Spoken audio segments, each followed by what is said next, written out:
మళ్ళీ ఇంకా రేపు ఈ ముఖ్యమంత్రి పోయి ఇంకో ముఖ్యమంత్రి వస్తారు. అప్పుడు మళ్ళా మారవచ్చా? దాని మళ్ళీ ఎప్పటికీ జీవితాంతం ఈ సింబల్స్ అన్నవి, ఈ రాజముద్ర అన్నది మారవద్దు. ఎందుకు మారవద్దు అంటే ఇట్స్ లైక్ ఏ బ్రాండ్.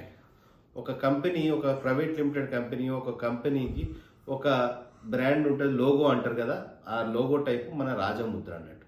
ఆ లోగో మార్చినప్పుడు ఏమవుతుందంటే ప్యూమా షూకే కావచ్చు, బాటాయే కావచ్చు, ఇంకా ఎన్ని కంపెనీ, కోకోకోలా అయిన companies logo brand, the brand value. ఇప్పుడు తెలంగాణలో 10 సంవత్సరాల నుంచి మనకు ఒక బ్రాండ్ వాల్యూ అనేది క్రియేట్ అయింది ఆల్రెడీ. కేసీఆర్ గారు ఆ లోగో పెట్టిన తర్వాత నుంచి అది ఎన్నోసార్లు యూజ్ చేసిండ్రు, అది ఎన్నోసార్లు అందరి మదిలో కూడా, మైండ్లో కూడా అందరికీ ఫిక్స్ అయింది. ఇప్పుడు దాన్ని మార్చుడు అన్నది చాలా, నాకైతే అది పద్ధతిగా అనిపిస్తలేదు. ఎందుకంటే ఏం మారుస్తారండి? ఏమన్నా రేవంత్ రెడ్డి గారు గోడలకు సున్నాలు మార్చినట్టు సున్నా